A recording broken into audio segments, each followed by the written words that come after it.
Yo, this is Zoe Williams from the Smoke and Mirrors podcast. I want to introduce you guys to my friends, my brothers, Chace Infinite, and of course, Crondon in the building. This is our inaugural episode, and we want to invite you into our personal lounge to get into some of the deep conversations, but not too deep. And we want to talk a little bit about our smokes. Let me introduce my brothers real quick. Chace. Peace, everybody. How you doing? My name is Chace Johnson, Chace Infinite, commonly known as.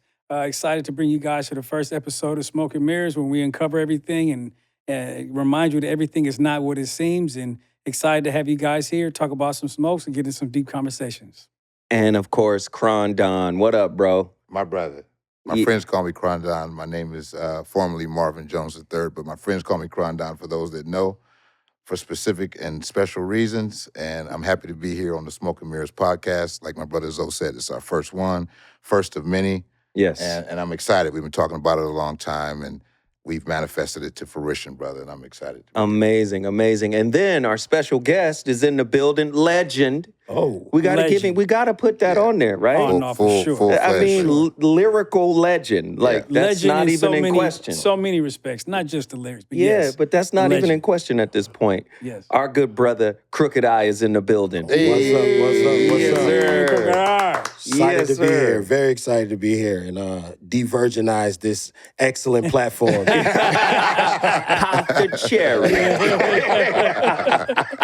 So real quick, we are all, one thing we have in common is we're all cigar enthusiasts, and we're all smoking something today. And I want to know, what are we smoking? What you smoking, Chace? Today I'm smoking a very special brand called Definition out of Texas. It's a black-owned brand called Definition. I'm smoking a box press of their cigar called a 919. It's an Ecuadorian Maduro with Nicaraguan filler and a Nicaraguan binder. Nice. Crondon, what you on? Like me, that's my Corsican brother there. So I'm on the same hype and smoking right now of Definition cigars, a brand who I've been following, but on the West Coast, we're not able to get them. Really? Yeah. They're rarely available. I haven't seen them. Chase, have you seen them? I haven't seen them out here. You said they're regional then. Yeah, well, they're out of Texas, Texas. black-owned brand, but I just don't think that they've made it to retail here just yet. You can get them online, of course. Right. But my point to that is that I've been looking for this brand for a long time. Me and my brother was recently in Atlanta together, and we found them. And yeah, I'm smoking the Definition. It's called the Prolific, the yellow band. And, Nice. And their band work is incredible, too. It's really unique. And it's an Ecuadorian Habano with Nicaraguan binder, Nicaraguan filler.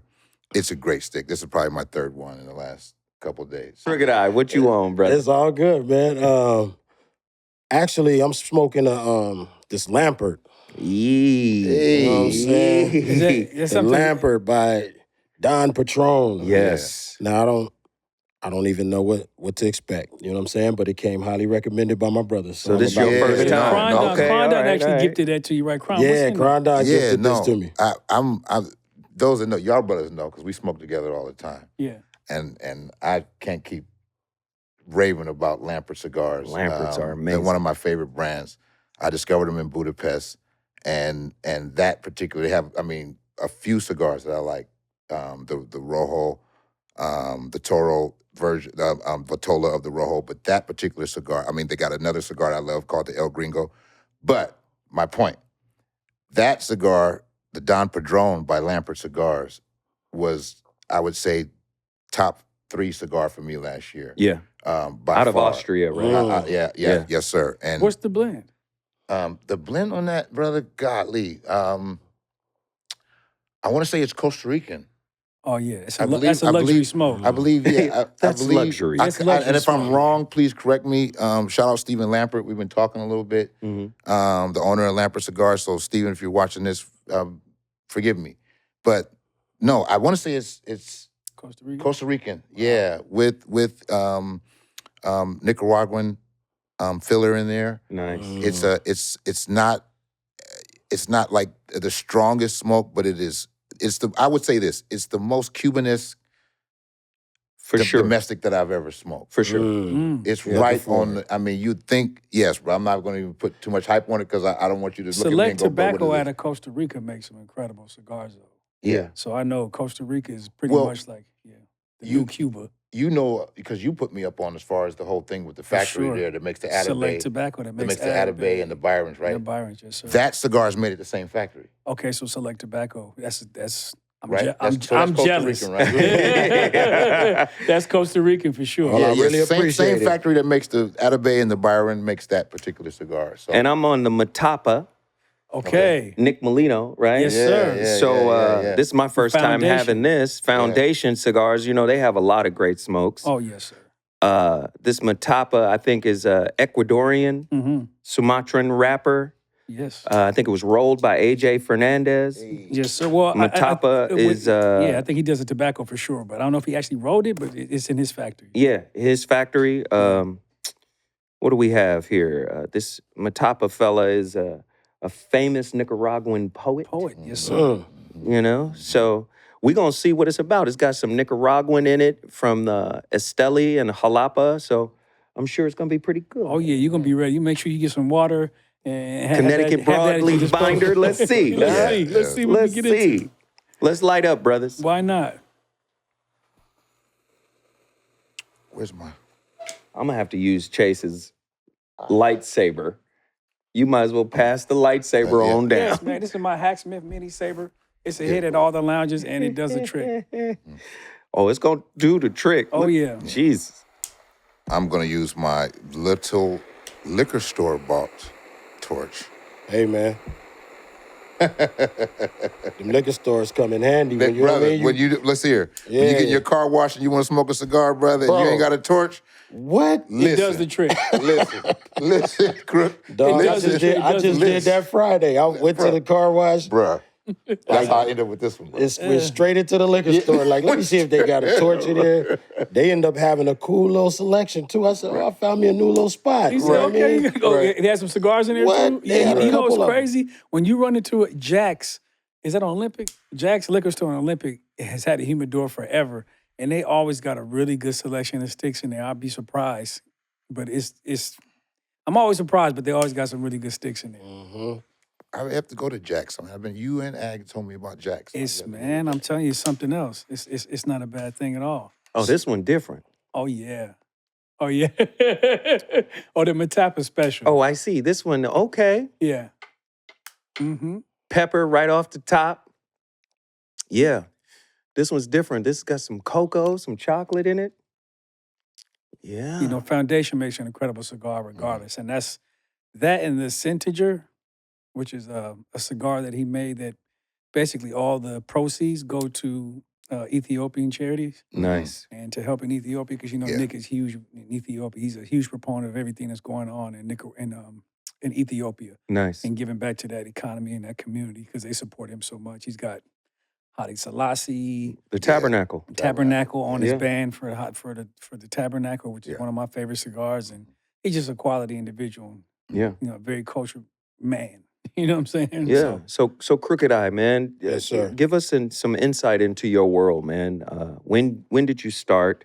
And what do you think the body of your work says to the world, people who are listening, people who want to tap into your perspective? I hope it says integrity. Hmm.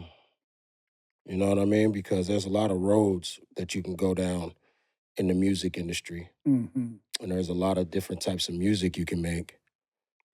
And when I discovered the music that I like to make, it's not always the music that's the most popular. Hmm. Yeah.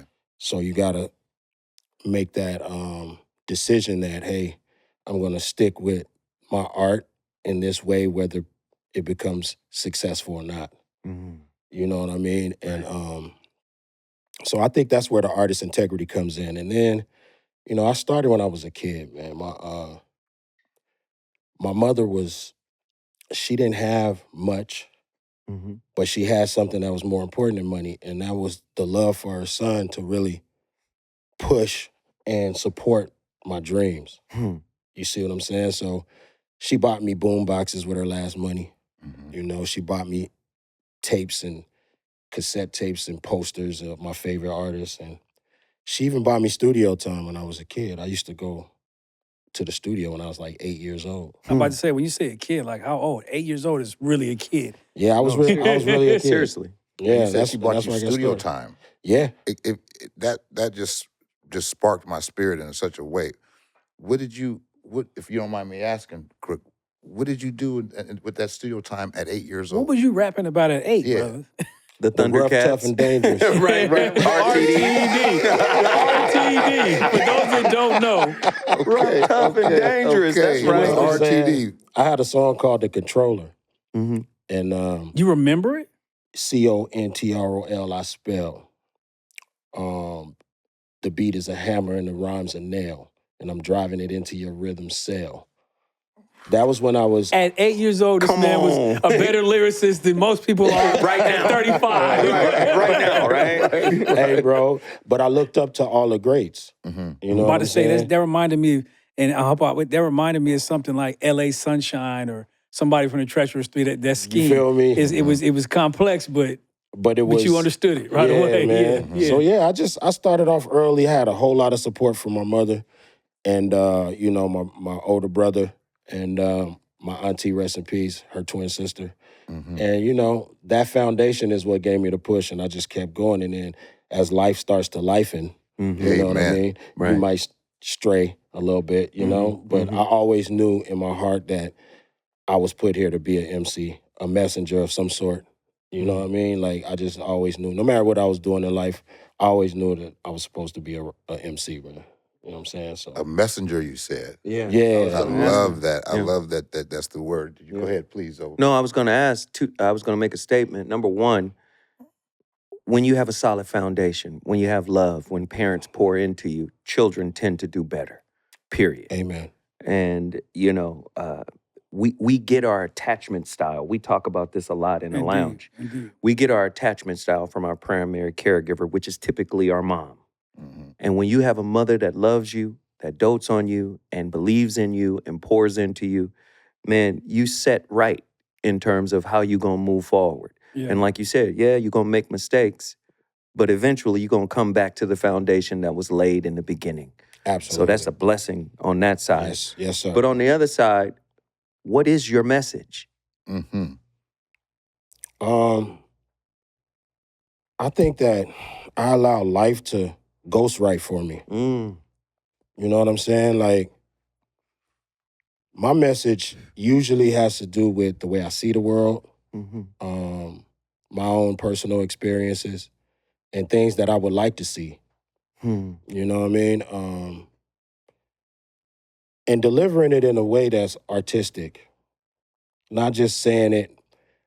I have some, you know, songs and poems that are blunt, Mm-hmm. and they're just getting straight to the point. But a lot of times I just like to deliver the message in an artistic way and use different tools in the writer's toolkit.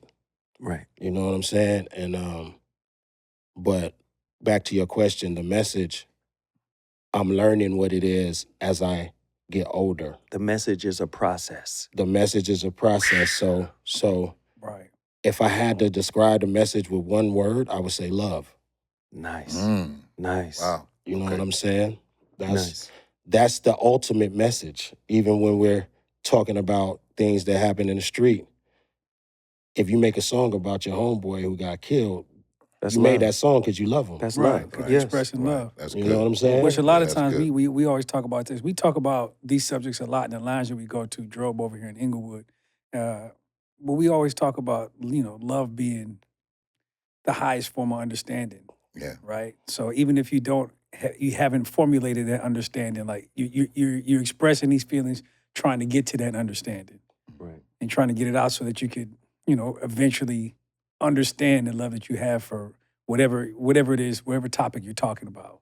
Absolutely. Yeah, for sure. That's beautiful, man. And I think ultimately anybody that considers himself an artist, or at least the good ones, right? That's the center that they express from.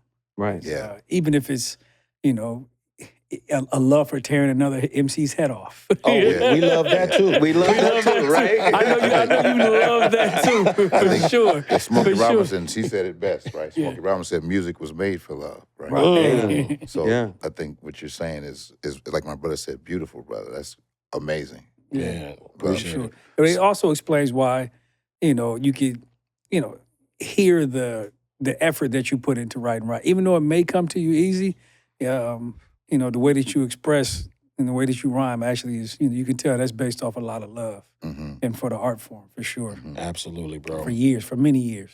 So who started you smoking? Or who was the first to smoke? You, Tupac, or Suge? Which one introduced the others to the... That's a great question. That's Yeah, an amazing question, by the way. that's a great question. Actually, man, Suge introduced me to my first Romeo and Juliet. Is that right? Is that what cigar, Suge smoked? Churchill. Suge smoked Romeo and Cuban, Juliet? though. The Cuban version of Romeo. The Cuban. Oh, yeah, no, he was, That's come on, different. Suge had too ain't much messing money. with Yeah, that's He different. wasn't- Yeah. And Nicaragua he wasn't popping messing like with that the- just yeah, yet. he wasn't- No, he no, wasn't messing with Nicaragua. the- He said Nicaragua wasn't popping Not yet. like that. Not like He wasn't, that. yes. It was yes. still That's coming real up, bread. right? Yeah, for you real. didn't get that at the average cigar lounge. That Oh, Romeo no. joint. He had a private little stash, man, and, he introduced me to that, you know what I mean? And I don't think he gets credited for a lot of, this is a positive way to relax. Yes, sir. It's a positive way to engage in conversations like we are right now. Oh, for Yes, sir. sure. Meditative. Meditative. Yeah. So,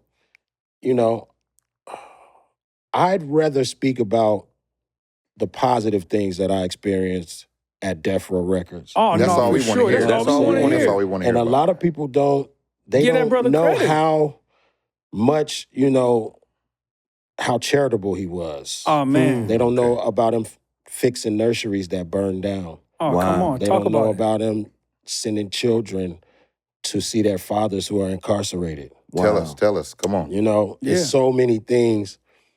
I was so young, man. He didn't have to let me sit in the room with Leora Cohen or Russell Simmons. You know what I mean? Right. Yeah. He didn't have to let me soak that game up as a young artist. Because Right. a lot of times a record label will try to keep an artist dumb, deaf, and blind. 100%. Go ahead. Talk Talk so, about it, man. He was different. He was sure. a different type of executive. And, he struck up one day and I'm like, man, what you smoking every time, man? And he was like, Romeo and Juliet, Crook, we gotta relax sometimes, you know what I mean? And I met him at the Beverly Hills Hotel one day and we sat there and smoked. And I remember going home thinking, that was kind of cool. I kind of like that. Right. You know what I mean? Having a real conversation over, because a Churchill, Romeo and Juliet, a Cuban Romeo and Juliet to Churchill, that's a 2-hour That's smoke. 2 hours. Yeah, that ain't you that gotta ain't sit no down. 30-minute smoke. Yeah, you got to that's 2 sit hours. your You gotta ass sit down. down. Yes, 2 sir. hours. Yes, sir. And it's very good. I'm No, sure. it's amazing. you're talking about Especially then. Cuban. What year was that? That was in that was he got out that was 2002. Okay. Yeah, around 2002. Oh, and yeah. up until 2004. Oh, you got Yeah. some Okay, so- years. You got some years I under was your I belt. was I was in Oh, for sure. I was on death row. He was still incarcerated when I first got to death row. So Right. he came out in 2002. And yeah, from that point on, me and Suge was just rocking. And, I always wondered that because you've been so synonymous. And we've known each other for some time, and Yeah. you're always synonymous with having that, a big stove, a real cigar.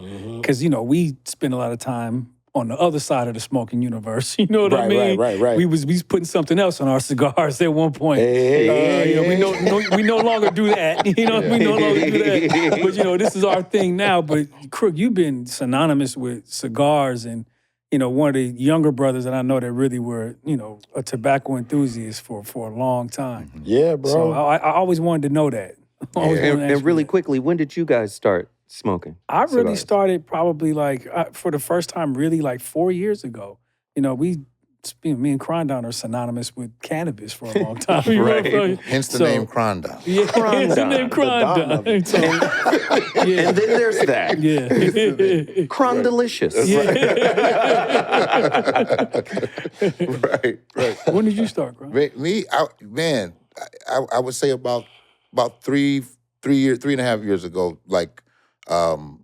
consistently. I had smoked cigars before, and even in my early 20s, coming up in LA, before I was even doing music full time, I was in the music industry on the side of promotion and marketing and retail and radio, mixed I show radio. remember you out there on the street team. Don't get it twisted. and the crew that I was running with, cats like, people in the music industry know these names, very well, like John Randolph. Yes. Of course, John Stockton, who put Yeah. me in the music business. Yes, sir. This is the '90s. Puff Daddy, Cristal, and shaking. Yeah. Bottles Wu-Tang, and Mobb Wu-Tang, Mobb Deep, Alcoholics. all of that, right? Yeah. And John and Paul Stewart, if you know music, Paul Stewart would do these elaborate parties, man, where you had to dress up in tuxedos, and hold shiny bottles, and I'm in my late teens, early 20s at the time, and they would give me cigars, and I would smoke them, and I'm gonna be honest with you guys, I didn't know how to smoke a cigar at the time because I was smoking weed. You was dizzy as hell. I would be inhaled, sick, bro. I didn't would be you? drinking champagne and smoking a cigar. You inhaled. I was smoking was a out there. big fancy blunt, and then I'd end up throwing up the whole morning the next morning. Yes. So that was my start. But then a few years ago, when I had kind of evolved out of cannabis, I have to say it was an evolution process. I had evolved out of even the craving for cannabis and the want for it, and then someone gifted me a box of cigars for my birthday, and I decided to try one on my birthday with some Japanese whiskey. That was my thing, and I was actually by myself when I did it. Like I had waited till everybody went home from the birthday dinner, and I was at a hotel in Santa Monica. I sat on the balcony and smoked a cigar and had some Japanese whiskey, and at that The point, light came on. It was the it. light came on. Like, yo, I didn't even realize that. And like to what Crook was saying, what you were saying about the length that it took, smoke that Romeo and Juliet Churchill. I had maybe a Toro. I forget what it was. Yeah. Actually, my first cigar. Forgive me, but the time when I sat there and I did not realize that an hour and a half had went by, and I had thought and contemplated on the year that I had prior to that birthday, and that was it, bro. Yeah. You was like, I I'm smoked on. a cigar. I've been smoking a cigar every day since. Yeah. He was like, I'm on. Every day, the like you said, the relaxation, the positive relaxation Yes. from it, and it gave me three things that it was conscious relaxation, conscious contemplation, Mhm. and conscious meditation. Right. And of course, and I would add, like when I got around good brothers like yourselves who also smoke, it became conscious and positive conversation. Right. And for me, like I say, man, it's become my favorite hobby. I don't look at it as a habit so much. Probably more than a hobby now, brother. Well, it was more than a habit. It's a hobby. It's a business. It's a lot. Probably but more than a hobby at this point. It's now a lifestyle, my friend. This stage of the game. What about you, Brother Zoe? When'd you start smoking? I came into cigars, it was a spiritual process. Okay. In 2018, I was initiated into Ifa. Okay. I got my hand of Ifa, I got my warriors, and it was part of the spiritual initiation where, I guess I was, it was determined that I was a child of Eshu. And so the sisters was like, yo, you got to smoke this cigar and blow this smoke out. Okay, so wait, explain that just explain a it little to bit the without getting viewers who too might deep. not So, know what you went deep. so Eshu, how are cigars or the smoking of cigars related to Eshu in the Ifa system? Well, and it depends on the region. Okay. In Africa, Eshu and cigars don't go together. Okay. But in South America, cigars and Eshu go Okay. together. Eshu is the gatekeeper. Mm-hmm. He opens the doors, Okay. right? So all initiation and all ritual start with Eshu. You want to open the way for prosperity, for communication, for understanding. You got to go to Eshu first. You got to feed Eshu. And so the sister told me, here, take this cigar, blow it, and then blow on all of the implements. Okay. And I had a friend, homeboy Eddie, he was like, yo, man, I saw him smoking, and I was like, yo, what is that about? And he was like, yo, let's go to a cigar lounge. We went to a cigar lounge, drove Stogies Right. in Inglewood, and I started to meet people and started to understand the culture. I didn't do what Kron did. I did not inhale. I was on the Bill Clinton side of the game. I did not inhale. Yeah, Yes, and there were people there like Lon. You guys Yeah. know Lon. And Right. Lon was like a tutor, a mentor to teach me. She was like, the more you smoke, the more your palate is going to develop. And Right. And it was, you know, all of the things that you guys mentioned, man. I was like, man, this is settling me down because I was, you know, very hyper, you know, mind is always moving. And this was something that could cause me to sit and think and organize. Because prior to that, I never smoked or drank anything. I still have never drank anything. Right. Yeah. Amen. So, you know, that's been my introduction into cigars, and it's been a wonderful ride so far. Yeah, man. Yes, Yeah. indeed. Yo, I'm really enjoying this discussion with my brothers, Chace Infinite, and of course, Crondon, as well as legend, Crooked Eye in the building. Listen, first off, I want to let you guys know where we are. We're at Slick Studios.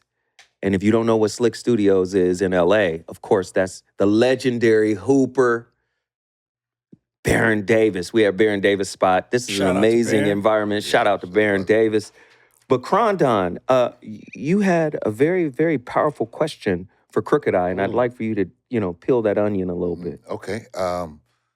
Crooked. Yes, sir.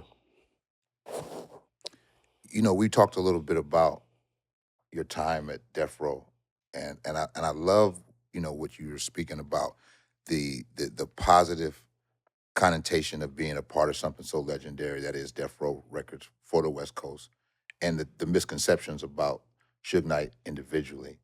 But your career and journey has been a unique one from our point of view, and you know, for those that know your work, which is millions that know your work, and they might not know this in particularly, but what we're curious about is to be a part of something, you know, again, that's so pivotal as Death Row on the West Coast, right? As an artist, you were, as an executive, you were, and then to later on switch and then be signed to Eminem and Shady Records and have a groundbreaking, what in my opinion was one of the best groups at that time coming out, you know, of hip hop, Slaughterhouse. Yeah. That was in my opinion extremely groundbreaking. Some of the best lyrics that you want to hear by far. By far. You know, as a a Thank you. collective at Yeah. that time, with you, Joel Ortiz, Joe Budden, Yeah. and Royce the 5'9", who's our brother. To me, Royce is one of the greatest. Yeah, so Oh, I mean, you got 4, you know, guillotine level MCs Yeah. in one group, signed to one of the most guillotine level, you know, prolific artists that is Eminem and Shady Records. But my question again is what was that pivot like to go from there to Shady, and how did you navigate that as an artist and as an executive? It showed me that people don't forget about nothing, bro, because it was actually some years in between my going from Death Row into Shady Aftermath. But when it happened, it felt like I was on Death Row Records Monday and Shady Records Tuesday. You know what I'm saying? Yeah. Right. It seemed like you took off a Laker jersey and put on a Clipper jersey. You feel me? Right. Or maybe a Celtic. Celtics, you know? not Clippers. Right. Because they was winners like a motherfucker. They was winning like that. So Right. probably Lakers and Celtics. Equal amount of championships over equal there. amount of championships. 17. Sure. 17. I got you. Yeah, so it was a teachable moment for me in my career. It taught me that if you stay on your craft, anything is possible. I remember it like it was yesterday though. So when we signed, we did a short form contract first, just to lock the group into the situation. And then we were going to do the long form later. So we signed the short form contract on the set of the video shoot Forever. Hype Williams directed this video. It was M, it was Drake, it was Kanye, it was Lil Wayne. Remember that joint? Yeah. Yeah. What's for a LeBron film or something? That was for Yeah. yes, absolutely. So that's where we signed our short form on the set of that video. On that video set. That's a huge fucking moment. That's man. crazy. That's a big deal. moment. Crazy. Yeah, it was crazy because if you look at M, when he's spitting his rap, we're all standing behind him, but people didn't really peep that because they didn't know what was going on. It's Right. like, what's this about to be? But anyway, when we signed it, some of the executives from Shady Aftermath pulled me to the side and they said, yo, how does it feel? And I said, how does what feel? And they said, going from Death Row Records to Shady Aftermath, how does that feel? Which is Dre adjacent. Mm-hmm. Yeah. And, you know, there has been historically, you know, some, I don't want to say beef, but historically, I guess we could say some Animosity. industry beef, Yeah. Right. you know, between Death Row and Disagreements, Aftermath. beef, whatever. Disagreements, Turmoil, you know what I mean? whatever. Turmoil, all that, All Chase. that shit. You feel me? Discord, whatever you want to call it. Right, So, right. you know, to go from there to there, they like, yo, how you feel? I said, yo, I feel great. You know what I'm saying? I don't know how you want me to feel. I feel good. Yeah. I got another job. Right, right, The raps are the same, though. You know, and I sat and I thought about it, and I said, how did I pull that off? Yeah. Yeah, 'cause that's what I want to know. You know what I'm That's saying? what we want to know. Yeah. And the answer to that is loving the craft. Mm. In between me when I left Death Row, I did something called Hip Hop Weekly. Yeah. Mm-hmm. I was about to say that those years you were talking about, I was like, man, you just came, that was Circle of Bosses, Hip Hop Weekly, so many things that you just forced everybody's attention. It was like, there's no way in the world anybody could deny you at that point. Right. So it's not Man. like you were idle during that No, time. hell No, no. I wasn't idle. No. And I think, you know, the Hip Hop Weekly series, How long did you do that? I did it for a year. Yeah, that was incredible, bro. I'm sorry. I That don't mean was to keep cutting you incredible. off. Go ahead. That shit was crazy. Yeah, that was crazy, bro. Yeah, I mean, it was it was the first time that somebody made music and released it once a week for an entire year. It was the first time. Yeah. And this was not to cut you off, brother, but this was in the beginning of the big blog boom where where blogs became the Hip hop was really going online. Yeah, it was Right. hip hop was going online, and that was the main source for new music. And this is before streaming services were Yes, popping before- and all of yep. that. So go ahead, please. Yeah, this is the blog boom, and you know what I mean? And it was unheard of. Like, you know, people that I knew, like I remember I was telling Irv Gotti about it. I was like, yo, I'm about to do this.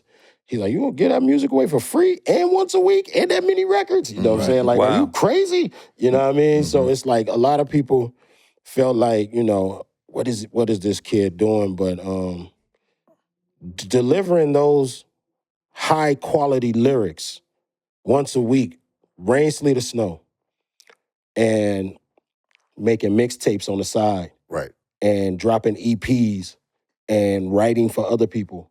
While every Wednesday I gotta give y'all at least 40-something bars Right. on any given Wednesday. So all that output that people saw made them say, okay, this dude's pen is on another level. Yeah. Right. And that's the reason why I was able to go from Death Row to Shady Aftermath. Another reason was I stayed true to who I am. And that made the transition kind of easy because I got Suge's blessing. Mm. You know what I'm saying? Wow. He was like, I'm glad you over there. He said, because you're a lyricist and nobody over here understands your lyricism as much as Eminem will.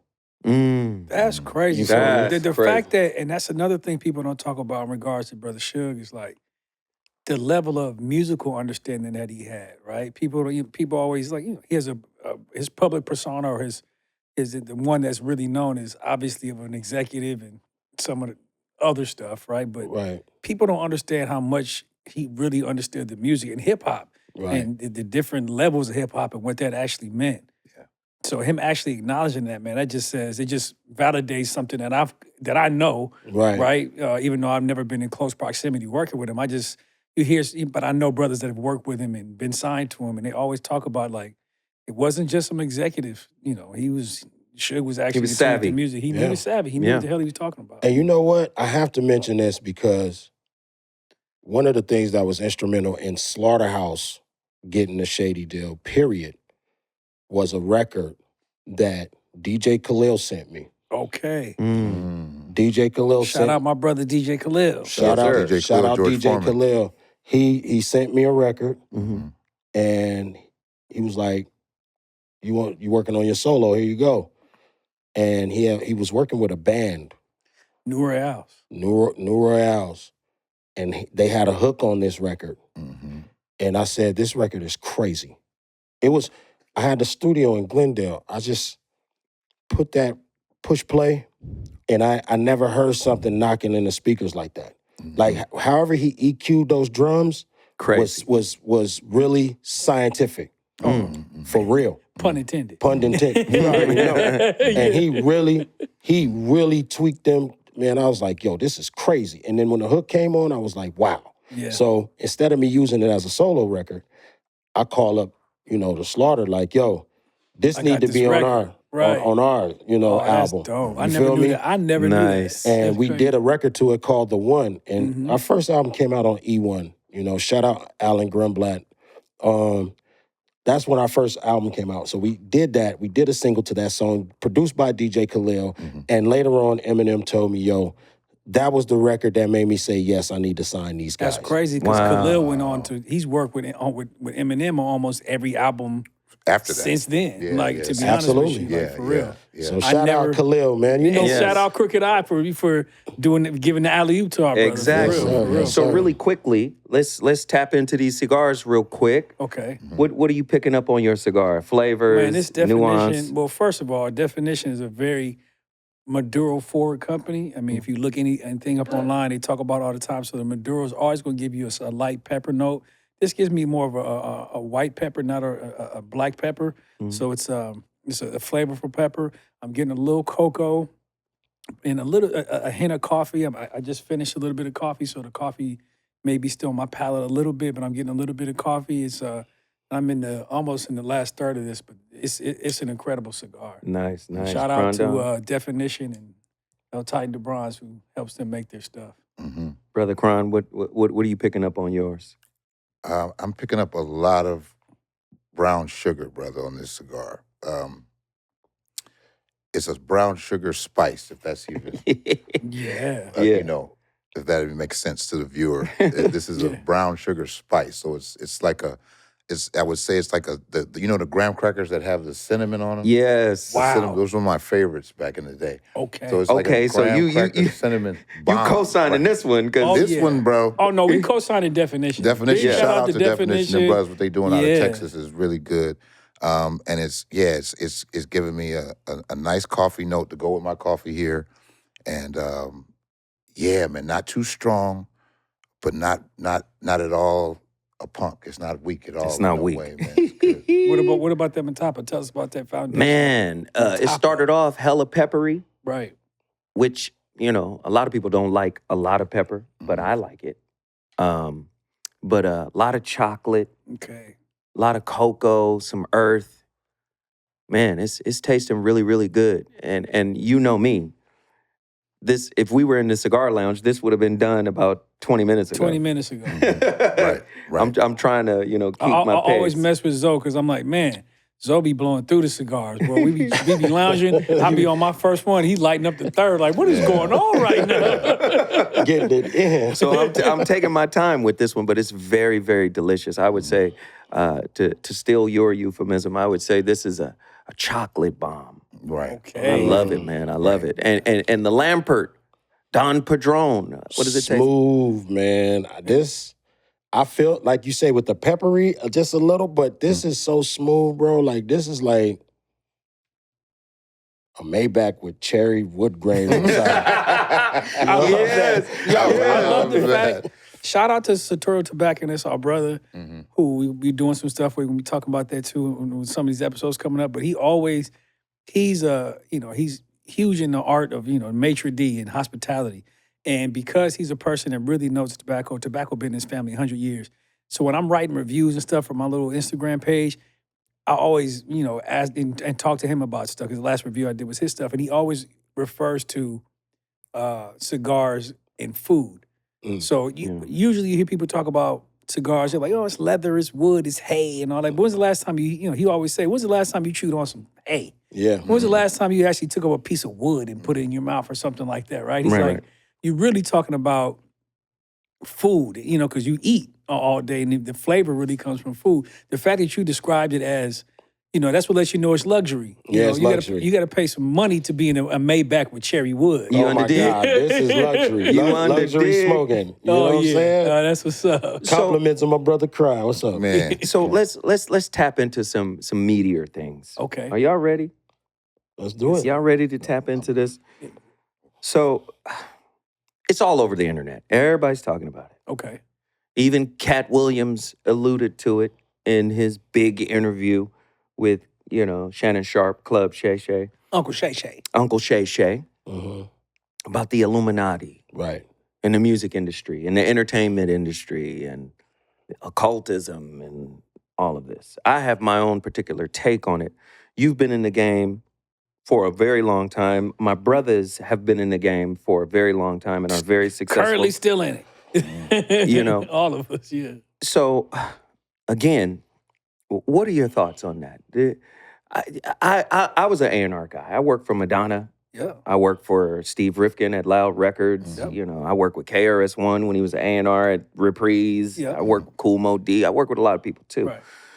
So I ain't never seen no rituals or nothing like that. So I'm trying to understand, do you, from the time you've been in the game, have you ever sensed something demonic or something? Or some secret society. Society, pushing buttons. And you've been around some high profile players in the business, and not just from an artist perspective, which you have, but from an executive perspective. Exactly. So please, if you elaborate on that. Yes. Okay.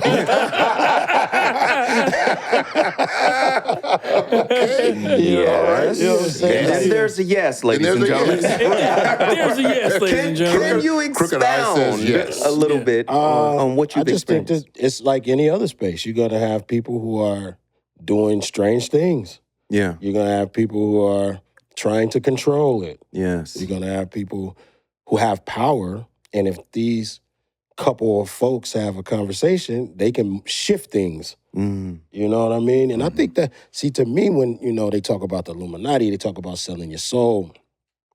There are some stories that I've heard about people, actually doing ritualistic things. Really? I've heard those stories. Yeah. But I've also heard that you have to pass certain tests in order to get access to even seeing any of that. Right. Right. And, you don't even know when you're being tested. So, Right. you know what I'm saying? You probably fail it because you're not even knowing you're being tested, and you just never get that kind of access. But I have heard about that, and I've heard about, people. To me, selling your soul is more about going against your moral compass. Yeah.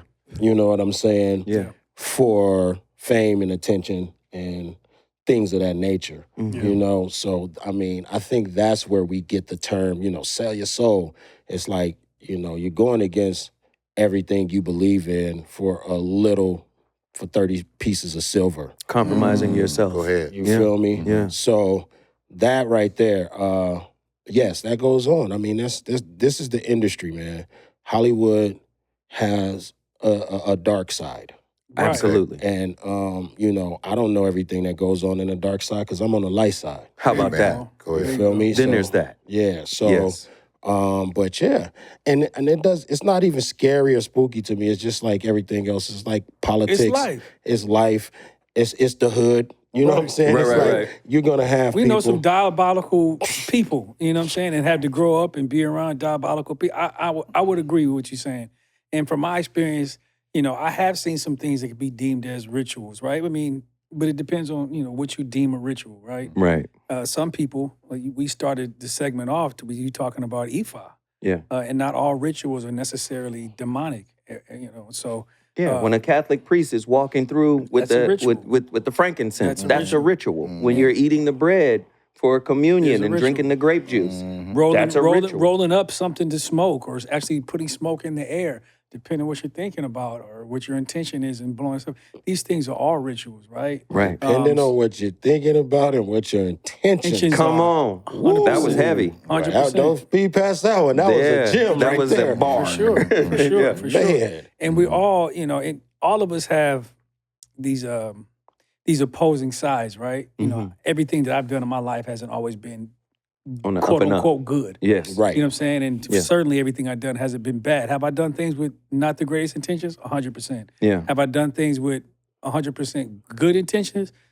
Absolutely. Yes. I think in the music industry or the industry, as we call the entertainment industry, it becomes something to talk about or a point of contingency, A focus. a Yeah. focus, only because we amplify messages. Right. And in regards to what might be considered an occult message or whatever, like you don't, from what I've seen, you don't even need to be somebody that believes in the occult or the Illuminati or whatever the hell it is, right? Because Illuminati just means it's Enlightened. enlightened in Right. Latin.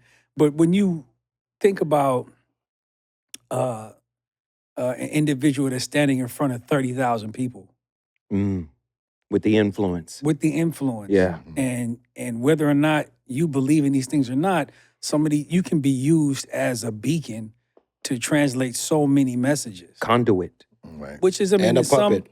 Yeah. we've talked about this at the lounge too. Like when you program something, a metronome, that's what they use to hypnotize. Absolutely. When you program music, most people, like Jay Dilla's always so highly respected because he never really used a metronome or quantized his drums. Right. His drums all have a natural swing. Yeah. When you quantize those drums like that, you program everything in this 4/4 swing or a multiple of that. Yeah. You know what I'm saying? You double time it, whatever. Entrainment. So Yeah. it induces some type of trance to begin with. Exactly. So if you're talking about kill, kill, kill, murder, murder, murder, death, death, you're gonna, whether you go out and commit that or not, you're still gonna get some of those messages subconsciously, Right. whether or not you realize it. Right. It's like, I've heard people talk about you have a glass of water. If you speak bad things into the water, you change the molecular structure Absolutely. of the water. Right. So it's the same thing. It's the same Japanese thing. doctor. Yes. Yeah. Yeah. I know what you're talking Yeah. about. Yeah, so it's the same thing, I think, with music. So, to answer your question, yeah, I believe that I've been in places around certain people, around, and we're not going to get into individuals necessarily, right? But yeah, I definitely believe there are things within the music industry, whether or not it's one giant conglomerate that's cloaked and sitting in a room somewhere, With like, we're robes going to on. do this. Right. But there's definitely an overarching desire to have certain messages put out through music, through movies. Our brother Marvin is an actor. Yeah. And there's things that are utilized in order to shock people into attention. Right. And the bottom line is, like, there's about 6 to 8 subjects that you can revolve around as a rapper, as an MC, as a singer, that are for sure going to have you. That's going to connect. That's going to connect. Yeah. And Yeah. and unfortunately, we live in a world where some of those things aren't necessarily, like I said, good. Positive. Yeah. Good or positive. Kron, your thoughts? Well, what the brother Chace is saying is pretty profound, because if you think about anything when it comes to the arts, and especially music and especially sound, Yeah.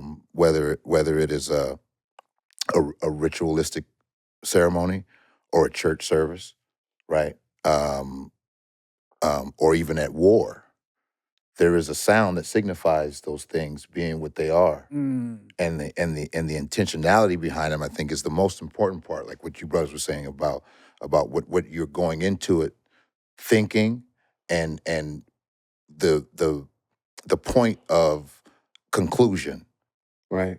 right? Right. That is based off of how you start, Right. right? You like to, like Steve Covey says something in one of my favorite books, the 7 Habits of Highly Effective People, right? Mm-hmm. And he says that you always start with the end in mind. So when it comes to music, Yeah. right, and sound wave, and like I say, whether it be gospel, whether it be the trumpet at the beginning of war, which Whether has it been be a used, voice. whether it be a voice, Yeah.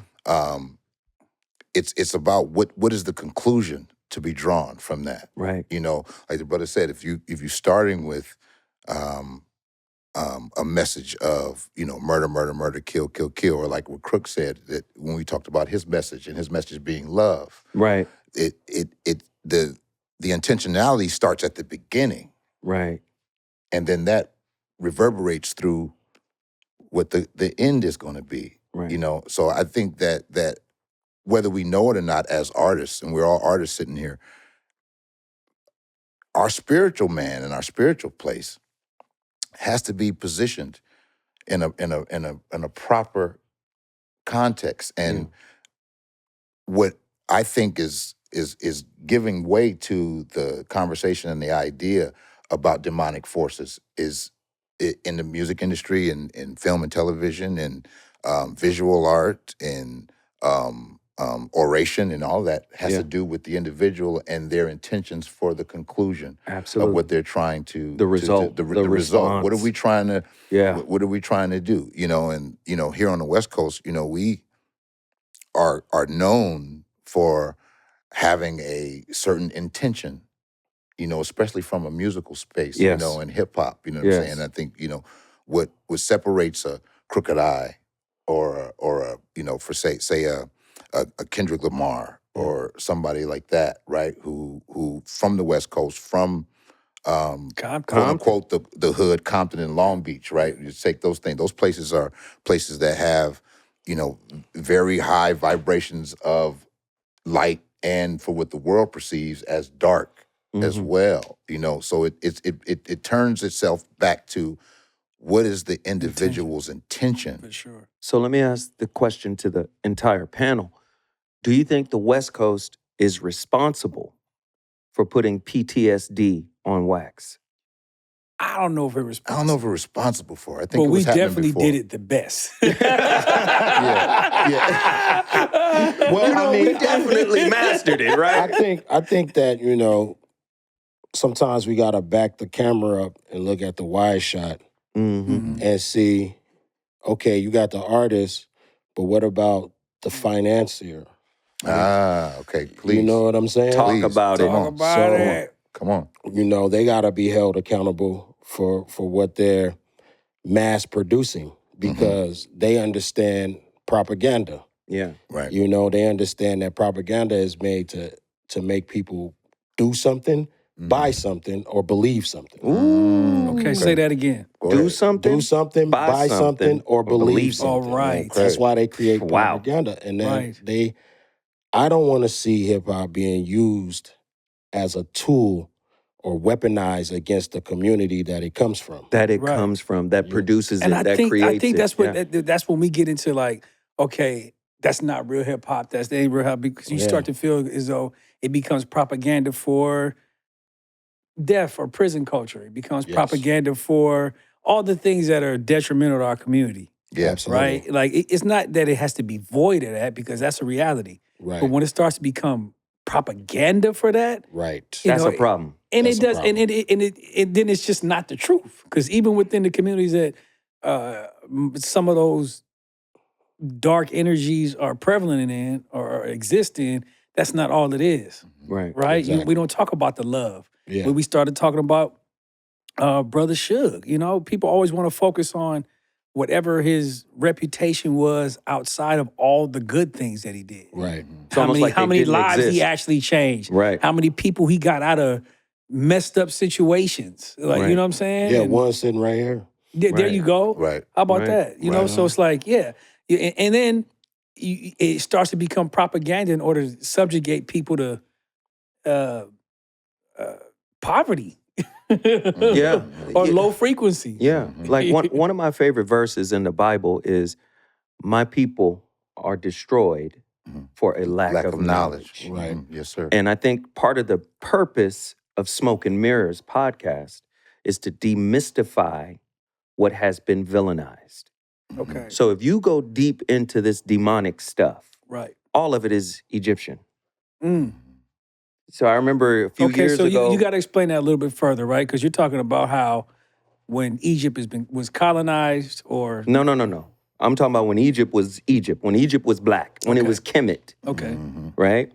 A few years ago, maybe 10 years ago, Jay-Z came out with a t-shirt on or a hoodie that said, "Do as thou wilt." okay, Now, that is a statement from Aleister Crowley, right, who called himself the great beast, Right. has a book called Lucifer, Right. right? When you look into Aleister Crowley, he was an Egyptologist. Mm. He dressed up like Egyptian pharaohs. Right. See, white folk always want to get into our stuff, right?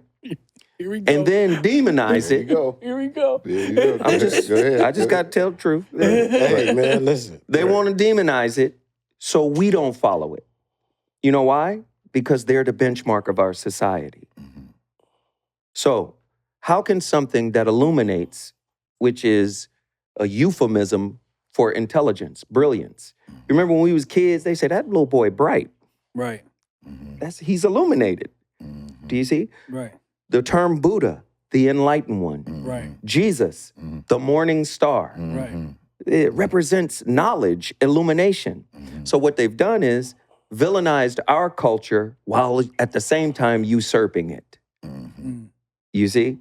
And because we're afraid of books that our religions don't endorse, we won't read those books. We won't study the information to find out for ourselves what it actually means. Right. That's like the difference between a dictionary and an etymological dictionary. Yes, sir. A Yes, sir. dictionary it should be called a definitionary. A definition. Because it's just giving you definitions of words. But when you get into the etymology of the word, you start to find out like, the root wait a structure minute, of this the word. word mean what? Yeah, exactly. And words Yeah, I matter. love the And words etymology. matter because Yes. we spell Cast. and we cast them when we write in rhymes. Better believe it. You see? So I think it's very Especially important. if we're programming on a 4/4 time scale. Especially, right? Yeah. So I think it's a big deal to go into the history of it and really uncover its origins and then find out how black those origins get. Right. Right. And you say, well, damn, think- now I think I'm that's what- evil? Yeah.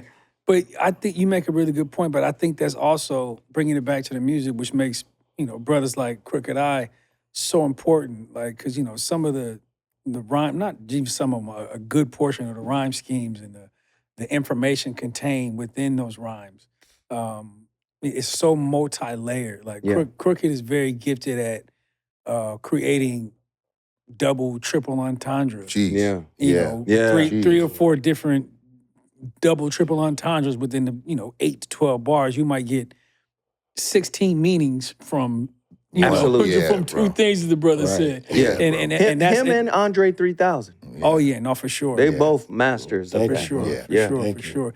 And is that something like when you're writing rhymes, right? Is that something that you, and I want to use this word because, like I said, it may come easy to you. I've never actually recorded with you, Right. but I know that brothers like Razcast, who I know personally, Raz. and Yeah.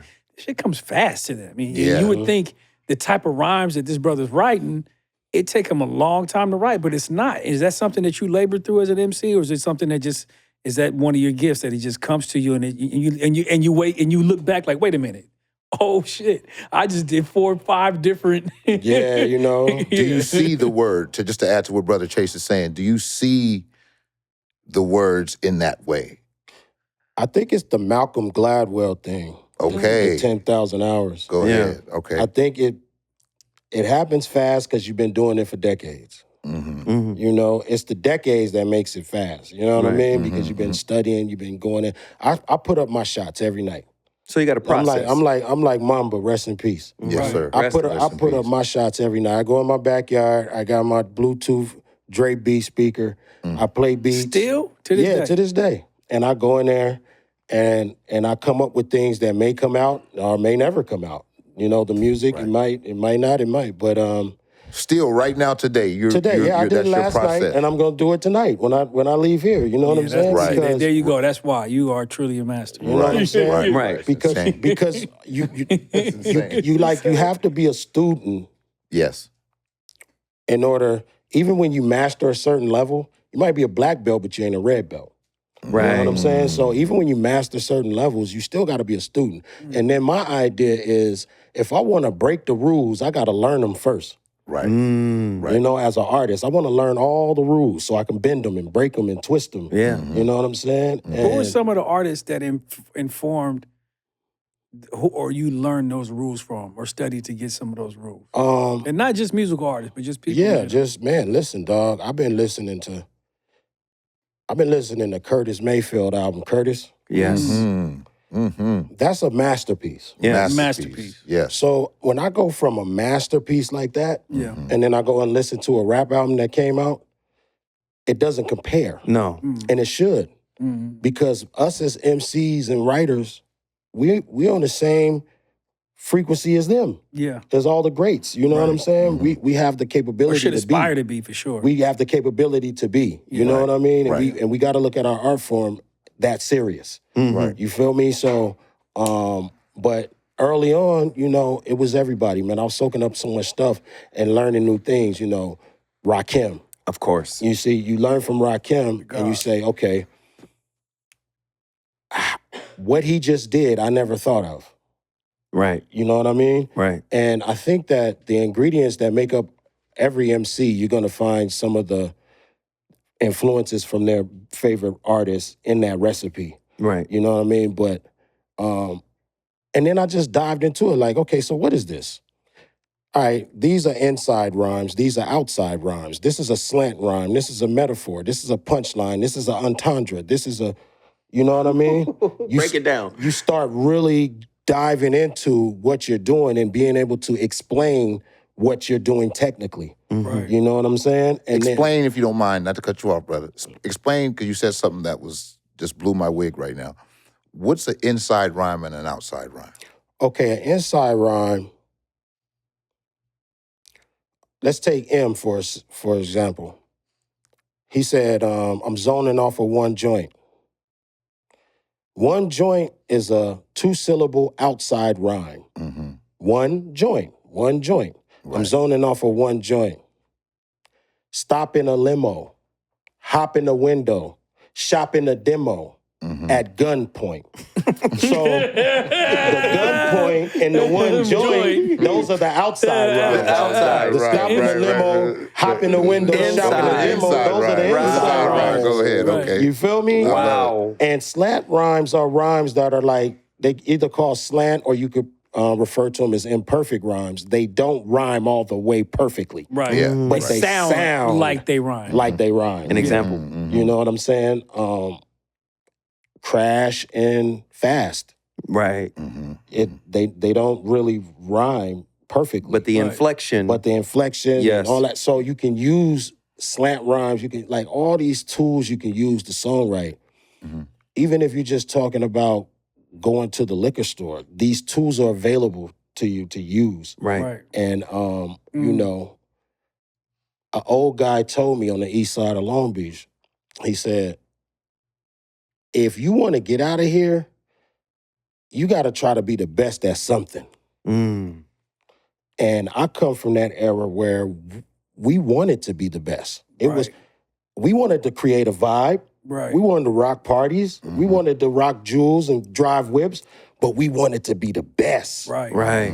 And that right there is what drove us into study. Right. Right. You know what I'm saying? Right. And figuring out how to layer these concepts and these rhymes. You know, I got a song called The Life of a Bandana. And it's kind of like the song that Nas made, I Gave You Power. Power, right, yeah. Where, you know, I bring the bandana to life. Right. To where, what would this bandana say if it could talk? Being from Long Beach is most likely a blue bandana. You see what I'm but I saying? hear Being from Long Beach, most likely it's blue. Yeah. Yeah, Long Beach don't. That's all that's in Long Beach. I love it. But these are the kind of things that I tell young artists. I'm like, bring something to life when you rap. You know what I'm saying? Like, what if that book could talk? Make a song about it. What would the Wow. book say? You know what I'm What saying? would the book have to say But then you about got to its read the book in contents? order to figure out what it would say. Feel me? That's crazy. What would the Bible say about its contents? What would the Bible say? That's crazy. Somebody call Razcast. Somebody get Royce the 5'9" on it immediately. I actually got a verse that starts in Genesis and ends in Revelation. Oh my Wow. gosh. as I'm telling the story. It's on a song called Backstage, me and Joel Ortiz. Shout out my boy Joel. Is that from the Which album is that on? JFK, Is that on JFK new? LAX album? That's on the Rise and Fall album. The Rise and Fall. Okay, Yeah, okay. Nice. I gotta yeah, get you that can check, for sure. yeah, but yeah, man, like, it's just, you gotta love it, because if you love it, you're gonna stick with it. Good times and bad times. You're gonna stick with it, Right. whether you got inspiration or no inspiration. You know what I mean? If you So love it, you're gonna stick with it. that's the that's the first key. thing people need to do is Right. love it. And then start figuring out, okay, how can I make my mark? Right. Right. Let me ask this question real quick. What do you think about the current state of hip hop? I've heard Exhibit say, it's in a sad state. I've heard a lot of MCs say it's not in a good place in terms of artistry, in terms of creativity. What are your thoughts about the new Sexy Reds and all these different artists that are We out love now? Sexy Red, man. No Don't do that. disrespect. No disrespect, Sexy Red. How you doing? I'm just saying. How you doing? For what hip hop is, for what it means. When I was young, I would have been on here saying everybody whack. Right. You know what I'm saying? I'm just keeping it 100. When I was young, that's what I us would. too, right? That's what I would have said. Right. But now that I'm older, I've seen people go from this level artist to that level of an artist. Right. So sometimes you got to give people time. Right. Time to grow, mature. time to mature, time Yes. to develop. You know what I'm saying? right, and there's no need for me to make a hasty judgment on MCs and artists in the game right now When they're still in their when they're process. still in their process. Right. You feel me? Yes. And another thing is there is a lot of dope artists, MCs on the male, female, however they identify. It's a lot of them that they just don't have the spotlight. Like So, Rhapsody. Rhapsody to me has a spotlight. She's had, what do you mean? You know what I'm saying? Grammy There's some people- nominated. there's She some won a people- out there, Grammy. yeah. She But might might be not with have Kendrick. I think she could be more. I She, think- No, she for definitely sure. Definitely. could. For sure. But there's people that don't even have what Rhapsody has, Right. that are incredible. Right. You know what I'm Right. saying? So it's kind of like when we used to dig in the crates. We got to dig To find them. to find them. And Yeah. then once we find them, we got to amplify them with our platforms. Hey, go check this out. Like, Right. when I'm on Twitter, X, whatever you call it now, I always have rap discussions every single day. And we talk about new artists or up-and-coming artists or underground artists, and we use the platform to try to give them some sort of a spotlight, and Right. maybe word of mouth will travel, and they'll be, discovered by many more people. And I just think we need a better way to get people from underground to noticed. I don't want to say mainstream, but underground and noticed, Right. Right. Having some notoriety. having some sort of. It would be great to me, man, if people could just pay their bills with their art. How about that? You know what I'm saying? How If about they could that? just pay their bills with their art, Right. and not have to worry about, anything, they can just go create and they know everything is taken care of. I think that'd be great. Right. Right. You know Right. what I mean? So yeah, it's Because a lot. everybody's not able to actually do that. Yeah. The people that What? dedicated think- their life to doing this they can't make a living at it. And I think that as artists, our whole life in different perspectives and the same perspective, I think we could say safely that that's what determines success for an artist. Honestly, if you're a true artist and you love what you do, like you said. Self-expression. If you can pay your bills doing what you love Oh, to absolutely. do. I mean, what's that saying that if you love what you do, you never work a day in your life, right? Yeah. Yeah. So that is very important. I've seen some of the discussions that you've had on Instagram Yes, and sir. on X or Twitter, whatever you want to call it, about the new and the unseen, the unheard artists. If just for a brief moment, if you could, give us some of the artists right now that are inspiring you, that people, whether they know or don't know about, we can give a little light to them right My now. little brother's got a group called the Shoe Gang, Oh, man. and they are students and they're robots. They work relentlessly. So anytime I could talk about them, I will. Okay. There's a kid named Sean Smith. Okay. He's Okay. crazy. Not familiar. You Not know what I familiar mean? with him. Sean Smith is crazy. Know Now, the shoe gang, but not him. you might not be. I know you're familiar with who I'm about to say, but this woman is crazy with it. Who's that? Cigar. Oh, Sa Ra. Sa Ra. Oh, yeah. she is absolutely. She's amazing. Amazing with Absolutely. it. So Amazing. it's a lot. It's a lot. Like, you know what I mean? And it's a variety of styles. Like just because I use syllables, metaphors, and entendres when I write doesn't mean I don't appreciate vibe music. Right. It doesn't mean that. You know what I'm saying? Right. Because there's some people who are doing things that are amazing that, you know, aren't what we would call traditional MCing. Right. And I think that the older guys, such as myself, they got to stop talking down to the youth. How about that? You know what Just I'm because saying? you don't understand what their output is. Yeah, you Their know, expression is their expression. You should Yeah. give them the space to do because it. what was we doing? But Express it. 100%. Same thing. I would agree with you because there's you know, I've worked with some of those artists that people go, you know, traditional MCs or hip hop purists would be like, man, what this ain't no fucking hip hop. What is this? Right? But you got to understand that there's whether you consider it innovation or not, there's people that offer a different perspective, a different approach that, you know, there's an innovation on what is traditional.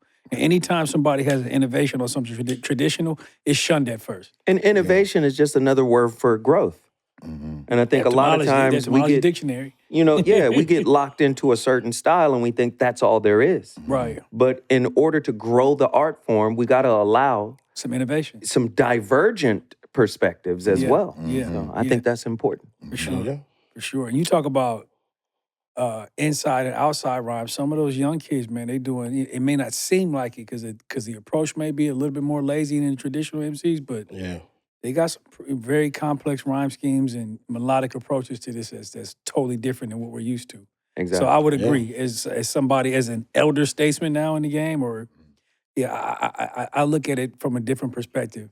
One, I wanted to see where they are from start to finish, particularly when they come to popularity fast. Right. You know, because once you come to, you know, a hit record or popularity fast could be a curse as well, right? 'Cause you Absolutely. get locked into having to do a thing Yeah. that people want from you already. Yeah. And it takes a minute for you to kind of create that divergent path. Absolutely. What I Absolutely. wanted to ask you is, and this is something that me and Crondon talk about all the time, is like, and you touched on it, talking about some of those X or Twitter conversations. It's like, because hip hop is such a vast landscape and has so many years in it now, 50 years, I guess, which is probably Give or not take. exactly actually accurate. Right. It's probably Give a or little take. older than that. Yeah. But when you talk about it, right, like, you from Long Beach, there's Compton, Inglewood, Watts, South Central, and all the outlying areas. There's always an MC, a person that kind of set the foundation for a particular area or style that's unknown. The person that never really got that. It's like, you know, you heard about Lloyd Daniels back in the day as a basketball player, how ill he would have been. Yeah, how, yeah, you know what I'm yeah. saying? Stuff like that. There's always that person. It's like, man, if you were just having a conversation strictly about MCing, like the person that kind of was that person for you. Like, who was that person in Long Beach or somewhere in one of the neighboring areas where you were like, man, this motherfucker is crazy. And nobody knows about And it. nobody really knows about it. It was a few dudes that was just super crazy, but you know, the crazier the guy, the more I knew I had to battle with him. Yeah. Right. You know what I'm That's saying? iron sharpens iron. Yeah, so if there was a dude floating around Long Beach and his name was just crazy when I was young, that meant that, okay, that's the guy I got to take on. I got to Like take him off. Highlander. You know what I'm There can saying? be only one. It was a homie, man. His name was Moses from Okay. Long Beach. Crazy. Okay. God body MC too. And Okay. he was crazy. It's a huge 5% community in Long Beach. Yes, yes. So people don't know that. They don't know. They don't know that Wu-Tang, RZA came down there and signed the Black Knights, Black the Knights, North yeah. Star. Oh, You know what I'm yes, saying? yes, That was a North Side Long Beach hip hop collective that Yeah. was, you know, 5% Nation and Nice. you know, things of that nature. So yeah, we had a bookstore, bro. Shout out to my homie Elijah from Jordan Downs. He went to college on a football scholarship and ended up getting becoming a lawyer. Okay. But he wanted to do something to give back to the community, so he opened a bookstore on the east side on Atlantic and Hill Street, and in the heart of the east side. Right. And he painted it red, black, and green. Wow. And the bookstore is called Uhuru Sasa. Okay. I've been there. You know what I'm saying? You been to Freedom Now? Yes, I've been there. Yeah, so that's Freedom Now in Swahili. And when we were young, we could go in that bookstore and get knowledge, knowledge itself. You feel me? And everybody used to come in there and battle. And it would be dudes studying the Moor science. It'd be Christian rappers. It'd be Muslim brothers. Right. It'd be gang members. You know what I mean? Everybody would come to this bookstore and just go at it. And that is kind of what molded and shaped, you know, who I became on the microphone. It's just That explains a lot That because explains a lot. your subject matter is always multi-layered. Like Yes, you sir. go from some street to some utterly poetic stuff to some esoteric or knowledge of self or Right. something. You know, you have this through line that kind of touches on all those subjects all the time, and it's like a push and pull thing. Like you know what I'm saying? Like you know, most of your music, or at least from the time that I've known you, has always had the ability to do that, depending on the room you was in. righteous. So yeah. how we wind this thing down is I'm gonna ask for your top 3 cigars, and I'm gonna ask for your top 3 MCs. Ooh, yeah. So we gonna start down there with Chace. We start with you. Right. Top 3 cigars.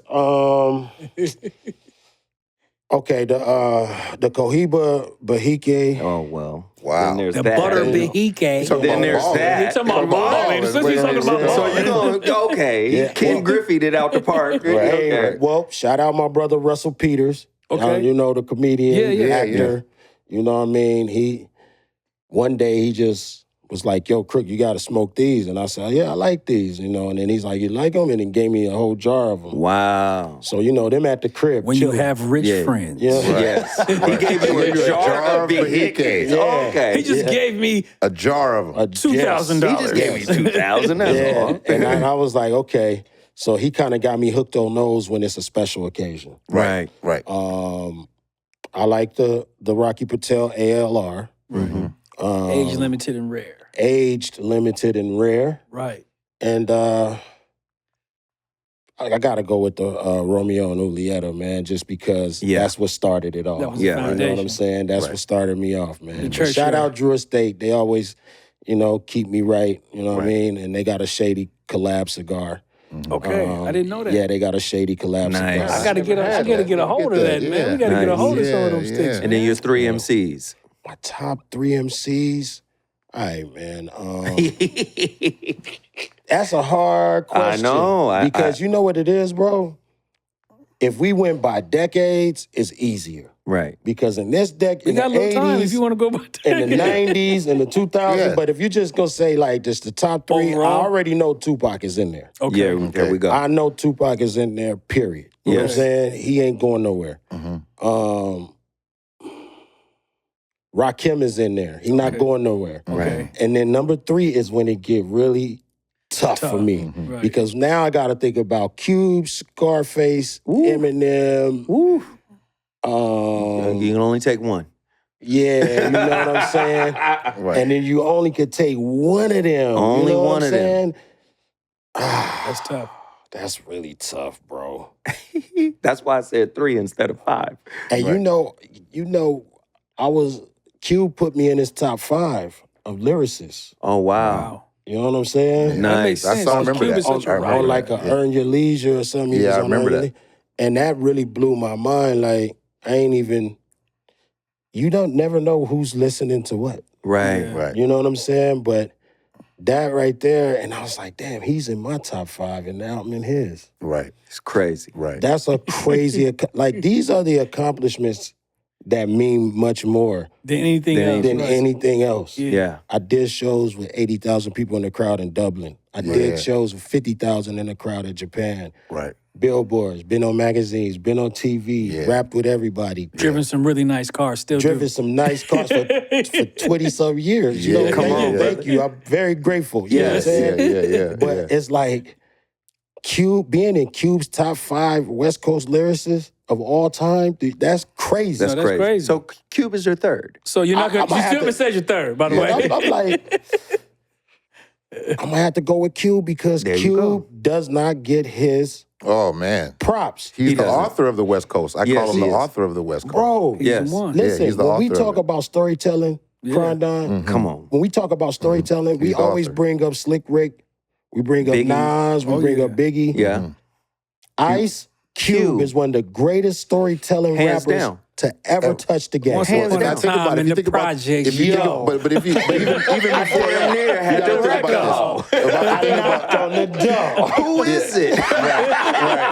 Right. Gotta give him his. Cube, it's and the beautiful thing I think is in ways serendipitous, right? If you think about Cube, his storytelling,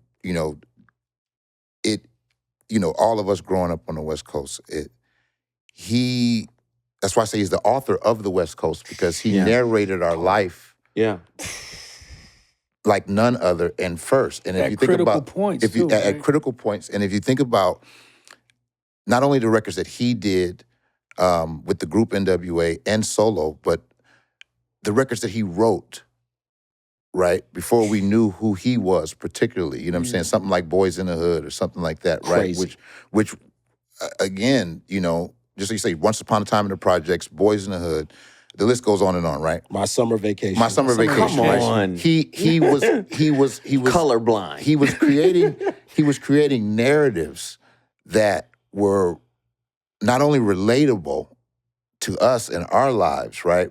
But he was also painting the picture for those that could not see. And didn't know, right? And He was did not know articulating what we were stuff going that through. was going on that nobody really knew about. man, Right. It's he's in my top 3, top 5 always, because I Which consider. leads us to crime. No. That's a question for our guest. That's a question for our guest. Everybody got to answer that. That's for you too. That's for all of us. you know how I say too, bro. For me, that's I'm over here crazy. thinking like, damn. Yeah, that's crazy. That's a crazy That's question, a crazy buddy. question, brother. 'Cause I got more questions for Crook. Now, see, look. No, don't do that. Come on. Yeah, Cube, honestly, I'll go 1 to 3 because Cube, from what I'm saying right now about him, his influence on me as an artist is like none other. Like I redid, those that know my music career and my rapping, I redid Steady Mobbin'. You know what I'm saying? Because that was, one, I had a group called Strong Arm Steady. Right. And I remember that. And then, Steady Mobbin' for me was,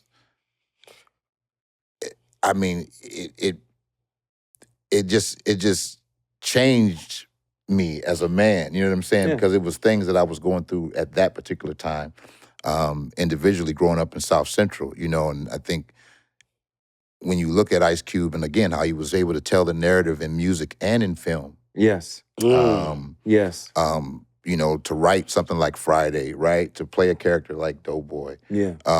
Him and DJ Pooh, who, again, DJ Pooh, if you know his history and his influence on the West Coast. That's you know a what I'm saying? It's forefather of hip-hop Come in on. the West, He's a forefather, and his musical sense for sure. was something that stretched the gambit of not only, what quote unquote the cliche of gangster rap, but also of true lyricism, from Ice Cube to Deadly Threat. Right.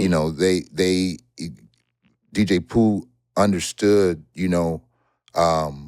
what lyricism and artistry was from our perspective growing up in South Central Compton. 100%. Okay, so top 3 cigars, top 3 MCs. Okay, I'm sorry. I ain't going on. So Cube would be number 1. I'm gonna start with artists. Cube would be number 1. I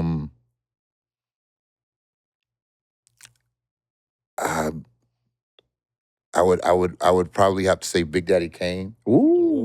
3 cuts in your eyebrows trying to wild out. Yeah. Big Daddy Kane, because he I grew up with the folk. My brothers he embodied what Kane and never have no problem. right. Understand me? He I think he was one of the first to be extremely lyrical. I mean, besides Rakim. Even if I stutter, I'm going to still come off. Right. He was extremely lyrical, but at the same time, he was extremely commercially viable. Yes. And relatable. Yes. Right? Like he kind of, not kind of, but he made being being completely lyrical at the same time being very relatable. Commercially viable. And yeah. commercially viable, and I don't think he gets that credit, Yeah. Geez, my God. Number 3. Okay, number 3. I'm glad I went with Ice I'm Cube picking 1. your brain right now. Right, easy, Like easy. I'm using telepathy right now. You know what I'm saying? He's going to say... He's gonna say G-rap. Now, let me see. No. I would have to say G-rap. Yeah, no, I know, right? G-rap? Golly, wow. But I would really have to put. I would have to say Nas. Ooh. Yeah. Because Nas, Yeah. You know, Took one much of like mine. Big Daddy Kane in Yeah, I'm gonna his say era. Nas is in my top 3 too. Yeah, much like Big Daddy Kane, if you think about it, you know, because I always look at rap, like you said, like Crook said, in the decades, but more so than the decades, I look at the shifts, right? Right. Like when did what we do shift? Who shifted it? Like Ice Cube shifted it, Yes. like none other, Seismic. right? He just shifted, Yeah. right? Yeah. What rap looked like, what it sounded like, what it said, Yeah. the message in it, he shifted it. Big Daddy Kane did as well, like, you know, with his commercial viability as well as his lyrical content that was, you know, stratospheres above what people were doing at that time. You know, taking nothing away from the greats like Chuck D and KRS-One and all of that, who had extreme messages, but what Kane was doing lyrically. But okay, and then Nas, because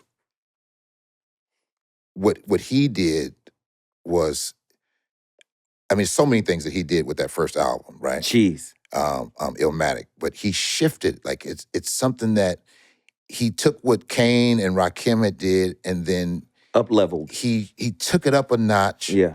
While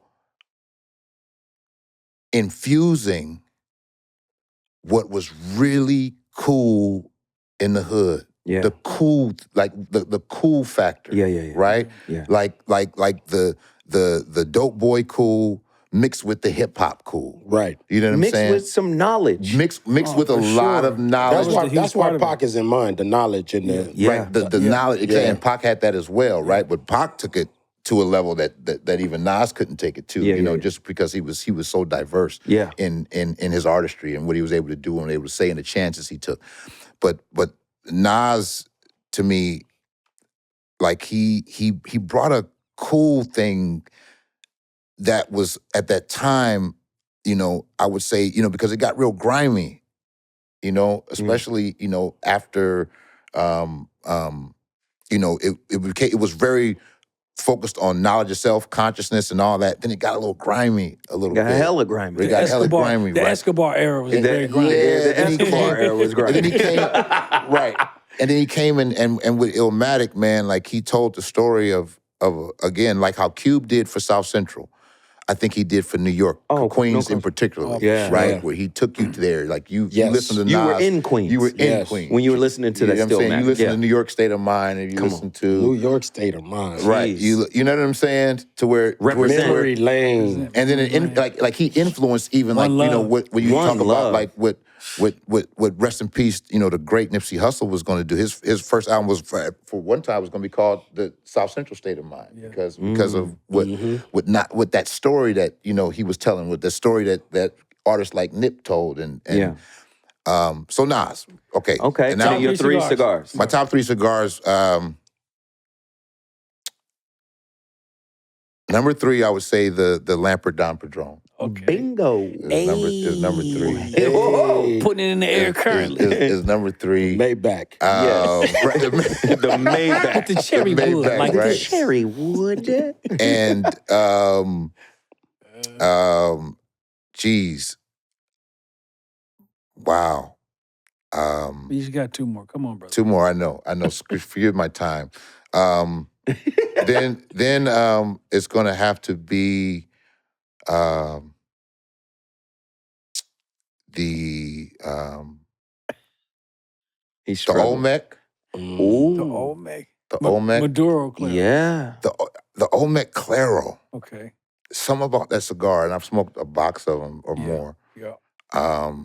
Every time I smoke it, I'm reminded why I love it. It's ridiculous. It's incredible. I'll give you that. It's an incredible cigar. Yeah. Shout out to Nick and Foundation. And then number 1 is a Cuban cigar. It's the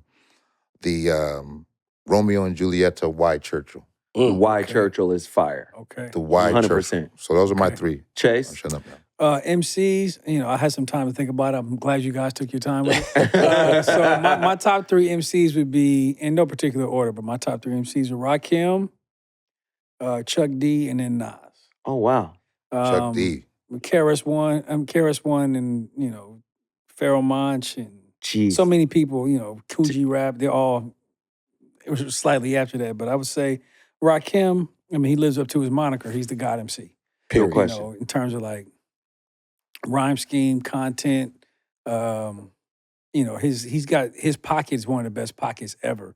You know, Crazy. that's actually why I appreciate Nas so much as well, is because their ability to what we call run the beat over is like, you know, they just the way they combine lines sometimes is just unheard of. And then doing witty things like people always talk about put 7 MCs, put them in a line, add 7 more brothers and think they rhyme, take 7 more before I go for mine. And that's 21 MCs. Like that was incredible, right? But he's done so many songs like that. He's a song called Lyrics of Fury that was just Lyrics of Fury. That's on my playlist right One of now. the greatest lyrical explosions ever.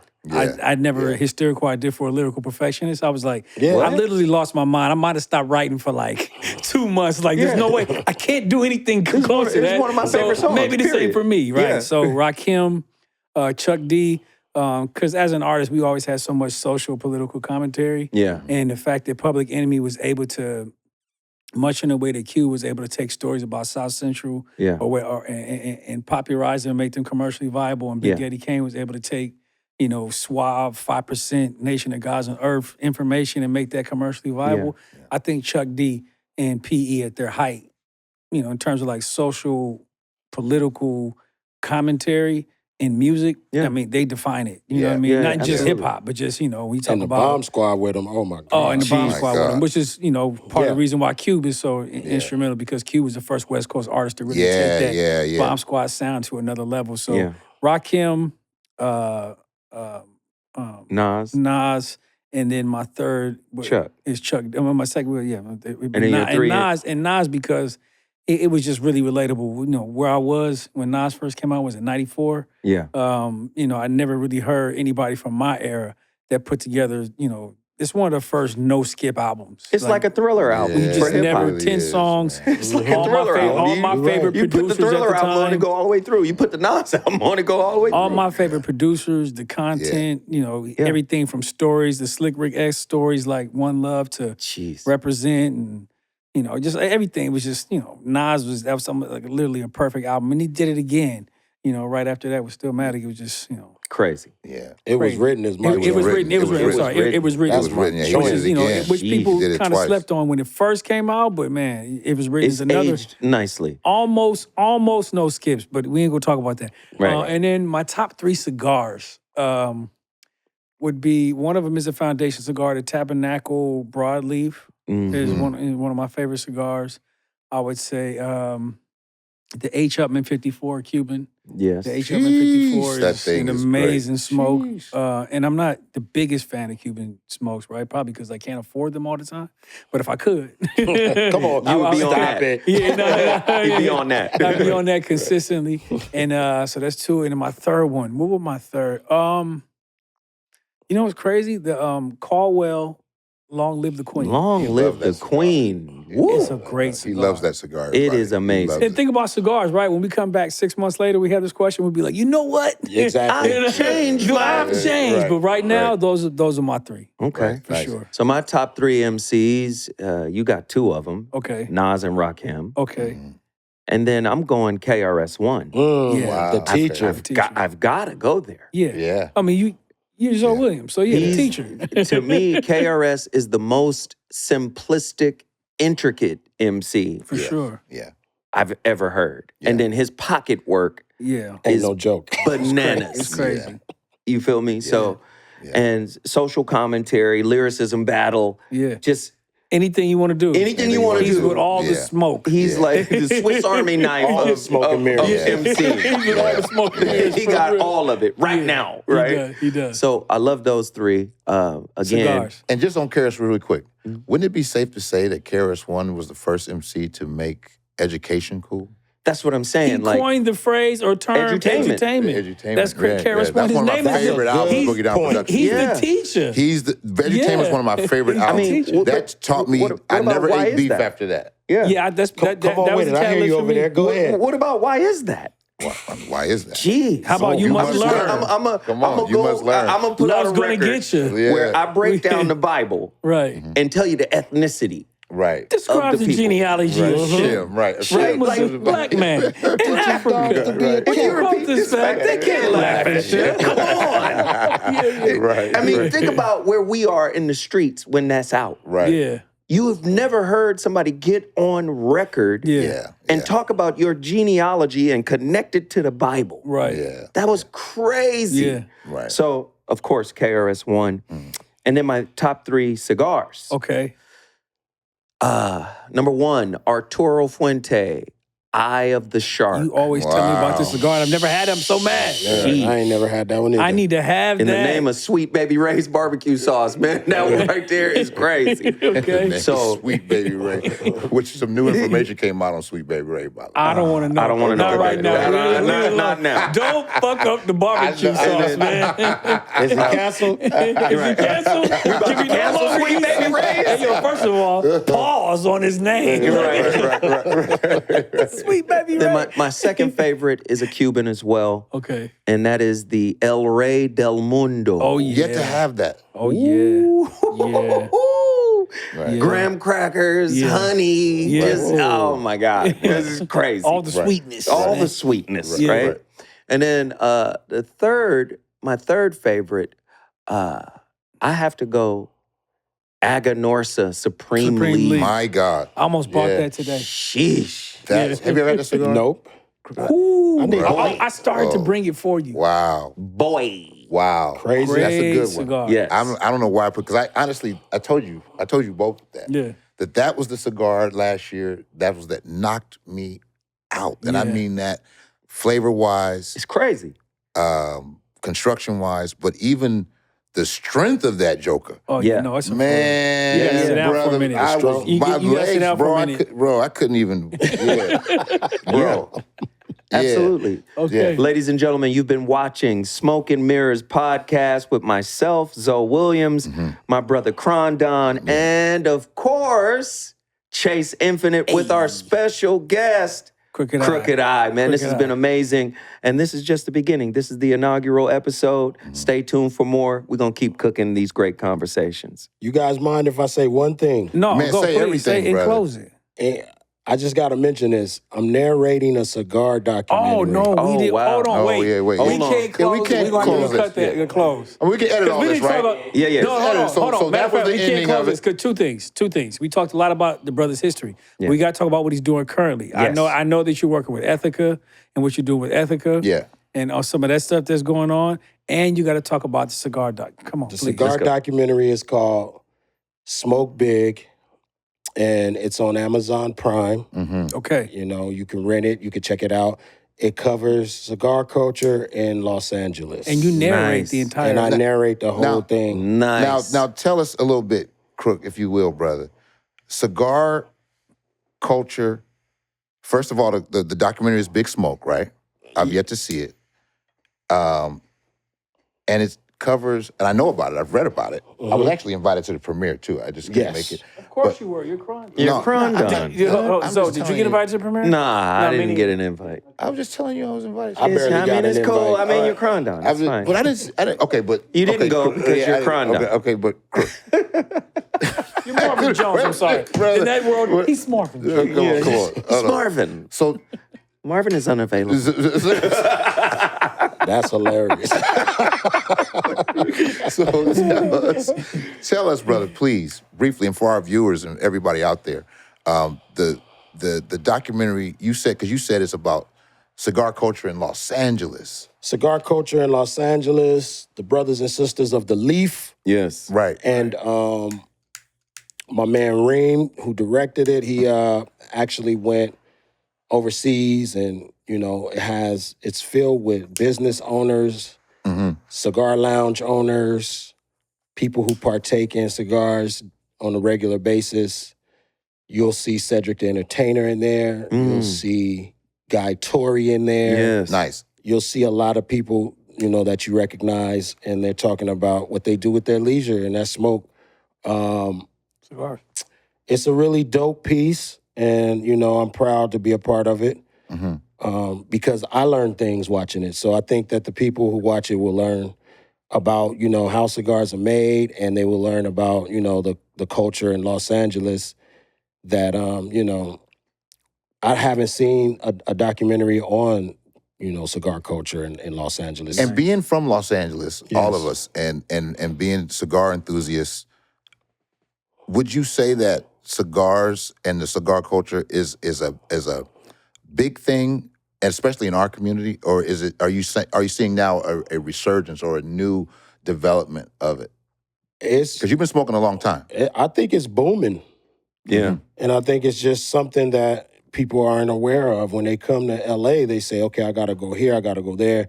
Back in the day, it's like, oh, I got to go to Roscoe's, I got to go here, you know what I mean? There's certain places you want to go and visit. But, you know, if you're looking for a good stick, there are many cigar lounges, and some are, you know, Black-owned, minority-owned businesses. And it's. Do you frequent a lounge? I go to. I used to go to the 2nd Street 2nd Street, in downtown. in Long Beach. In Long Beach. Yeah, Yeah, 2nd yeah, Street, yeah. Long Beach. But you know, they got a spot called Helio by my crib that I go to. But my lounge is out either at Russell House, Russell Peters, or in my backyard. You know what I'm Nice. saying? Okay. Nice. Because it's a lot of I have a lot Tell us of you're balling without telling us you're balling. Yeah, he's balling. I see him. If you follow him on Instagram, everybody, this guy, he has a very nice lounge at his house. You know what I'm saying? I'm at The the house lounge, by Yeah, the way. man. And Yeah, you know, for you hear the birds chirping, bro. Yeah, like, yeah, all that. yeah, I mean, Yeah. where we come from, that's Right. a peace of mind. That's peace. Yes, But Yeah. yeah, so it's a dope documentary, man. And How long ago did you guys do that documentary? we did that last year, so it's fresh, and it just hit Amazon Prime like in a matter of days. I'm on gonna it watch tonight. that I'm on it tonight. tonight. We I'm on it. watching that. That'll be great. And if you man. listening, Appreciate the We you support. on watching it. this, make sure Appreciate you the watch support. Big Smoke. Big and then, Smoke on Amazon Prime. And one more question. How many cigars do you smoke a day, bro? There you go.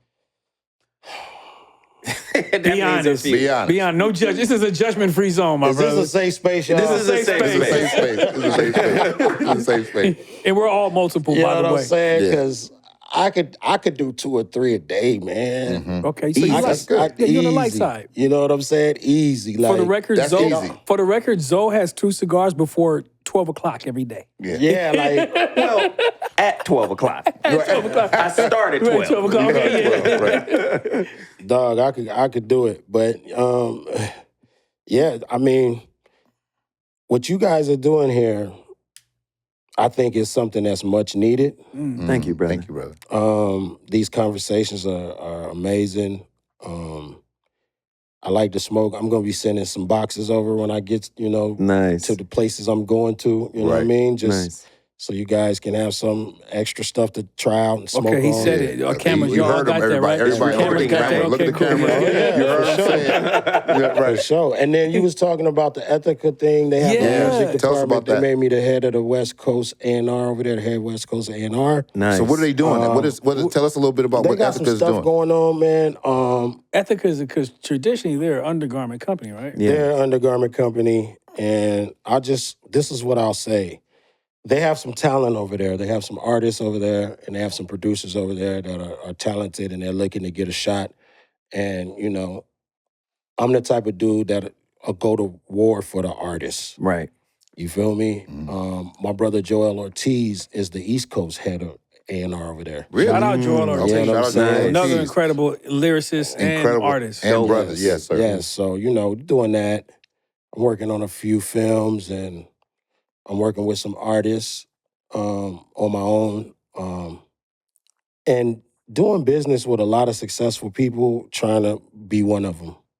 Yeah. That's basically You're not trying, brother. You're Yeah. doing it. Yeah, You're doing it. continuing We to gonna be keep it successful. that. Yeah. I appreciate it. We're talking about 25, damn near 30 years now of being successful at this Yeah, thing. Yes. Yeah, man. It's a blessing. I live in the frequency of gratitude. That's what I do. Absolutely. You know what I mean? Amen. Hey, amen. But I mean, thank you guys for having me, man. Oh, man. Man, thank Brother, you for no, coming. thank you for coming and and being our now, first guest, Brother man. Zoe, if you want to take us out. Ladies and gentlemen, that concludes the first episode of Smoke and Mirrors with my brother Crondon and, of course, Chace Infinite and our special guest, brother Crooked Eye. Yeah. We appreciate you guys tapping in. Stay tuned. We're going to come back with some more fire conversations And lots of smoke. And lots of smoke. and lots of smoke.